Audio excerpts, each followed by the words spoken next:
हाँ, आज हम लोग जानेंगे कैसे हैं दोस्तों। आप लोग बताइए, बच्चे आप लोग बता दीजिए कैसे हैं। पहले अच्छे हैं, बहुत बढ़िया, अच्छे ही चाहिए।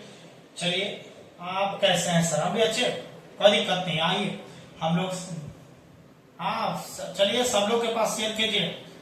हाँ, सब्सक्राइब करने के लिए भी बोलिए। हाँ बिल्कुल, आइएगा। हम कंडीशन आज समझेंगे। कहाँ तक पढ़े थे, याद है ना आपको? कहाँ तक?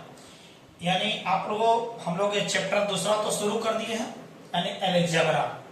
अलजेब्रा अर्थात बीज गणित के नाम से जानते हो, है ना? अलजेब्रा तो शुरू हो गया, क्या लीजिए ना अलजेब्रा, यानी अलजेब्रा शुरू हो गया है। अलजेब्रा मतलब होता है बउआ बीज गणित। कौन सा? बीज गणित में हम लोग याद कीजिए पढ़ रहे हैं कौन सा? बहुपद वाला चैप्टर पढ़ रहे हैं। पहले अलजेब्रा आपका याद कीजिएगा 20 नंबर का है। एकदम ध्यान से समझिए, कैसे कंप्लीट कराएंगे, बहुत मजा आएगा, नो डाउट। तो आइएगा, हम लोग घात के आधार पर बहुपद के प्रकार समझने जा रहे हैं। तो सबसे पहले बात है कि बहुपद आपको डिफिनेशन दो तरीके से दिए थे, एक पद के आधार पर बहुपद का परिभाषा और एक घात के आधार पर बहुपद का परिभाषा। उसी प्रकार बहुपद का जो प्रकार बांटे थे, एक पद के आधार पर बहुपद कितने प्रकार का है, बहुत सारा अनेक प्रकार का था। उसी प्रकार बहुपद जो है घात के आधार पर बहुपद का प्रकार आज हम लोग जानेंगे। तो इससे क्या होगा, इससे कंडीशन है कि जो ऑब्जेक्टिव है इसे कंफर्म है, छूटेगा नहीं। एक न एक ऑब्जेक्टिव यहां से रहना ही है। एकदम कह दे रहे हैं 200-500% का यहां से रहेगा। इसलिए इस चैप्टर को अंत तक देखिए और अलजेब्रा याद कीजिएगा। जो लड़का संख्या पति बढ़िया से नहीं पढ़े हैं, पीछे पढ़ते आइए, इतना मजा आएगा, इतना मजा आपको देंगे, सोच नहीं सकते हैं। तो चलिए हम लोग शुरू करते हैं।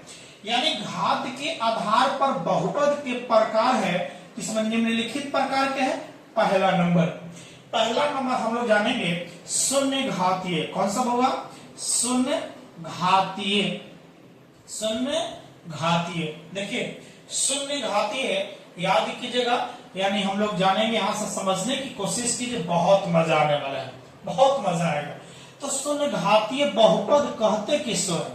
बहुपद। जब शून्य घातीय बहुपद में आइएगा तो कहेंगे वैसा बहुपद होगा जिसके चर का घात, यानी वैसा बहुपद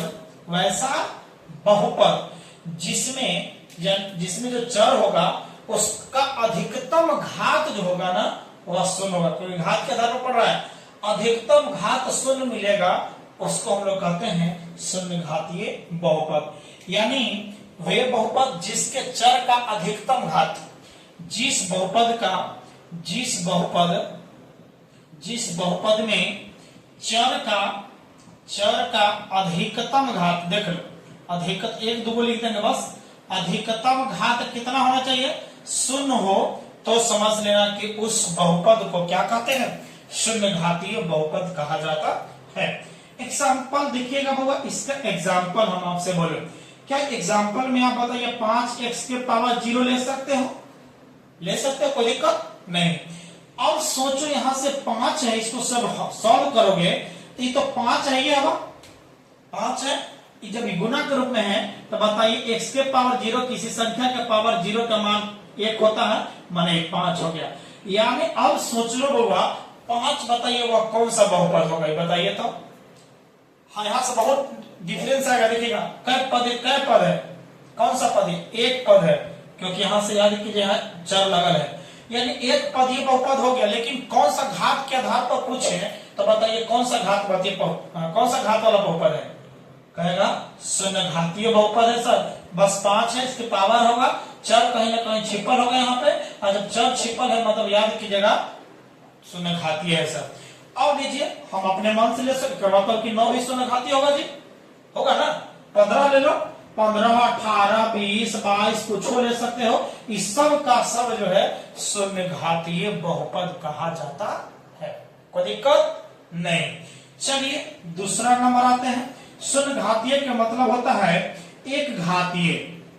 आइए वो एक घातीय, या इसी को हम लोग कहते हैं, बहुत इंपॉर्टेंट है, रैखिक। रैखिक बहुपद। यही तो जानना था आप लोग को, इंपॉर्टेंट है, युवा क्वेश्चन आएगा ही तो आएगा, यहां से ध्यान से समझिए। अब सोचो डिफिनेशन क्या कहेगा, जिस बहुपद में चर का अधिकतम घात, देख लो सबसे ज्यादा घात हमेशा होना चाहिए एक, जब अधिकतम घात एक हो जाएगा तो उस बहुपद को बताइए क्या कहोगे, एक घातीय बहुपद कहा जाता है। कोई दिक्कत नहीं है। यहां से डिफिनेशन लिखो, जिस बहुपद में, एक और यही बार लिख देते हैं, उसके बाद अपने मन से लिख लीजिएगा, जिस बहुपद में चर का अधिकतम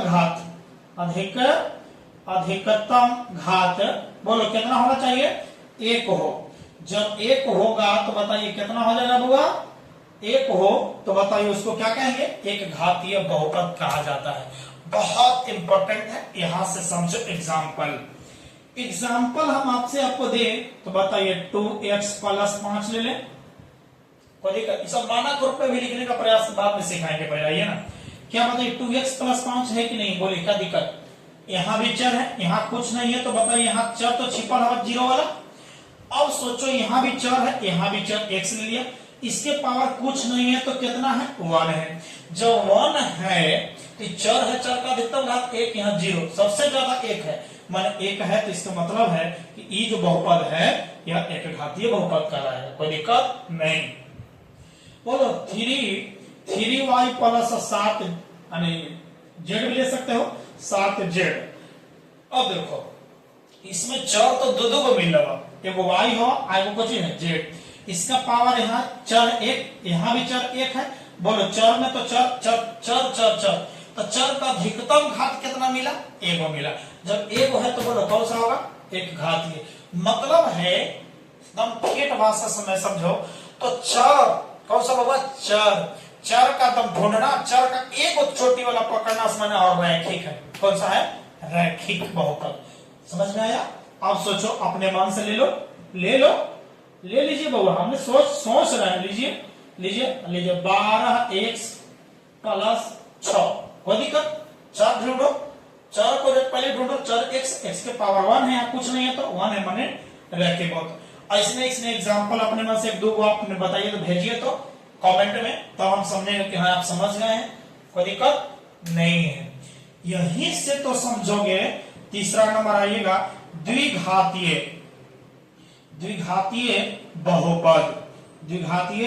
बहुपद। अब आइएगा बाइनोमियल होगा, ठीक है, बाइनोमियल के नाम से जानेंगे, बाइनोमियल पोलिनोमियल होगा। अब सोचो यहां से द्विघातीय क्या हुआ, मैंने डेफिनेशन समझ गया होगा। जिस बहुपद में चर का अधिकतम घात कितना होगा, 2 माने 2, तो अधिकतम घात 2 होगा तो उसको हम लोग क्या कहेंगे, द्विघातीय बहुपद। एग्जांपल बोलो 2x² + 5x + 6 ले सकते हैं क्या, बोलो कितना पद है, बोलो कै पद लिया, बोलो पद कै पद, 1, 2 और 3 पद। लेकिन ये 3 पद तो है, लेकिन चर कौन सा है, बोलिए 2 है कि 5 है कि 6 है, बोलिए कौन है, बोलिए 2 है। हम आपको बार बार बता रहे हैं कि बताइएगा यहाँ चर आपका x y z जिसका मान बदलेगा, ये तो बताइए 2 को 5 6 कहोगे जी, नहीं ना, ये तो अचर है। तो आपके पास चर कौन सा है, x। यहाँ पावर में अधिकतम घात 2, यहाँ 1, यहाँ कुछ नहीं है तो 0, घात चर का घात कितना 0।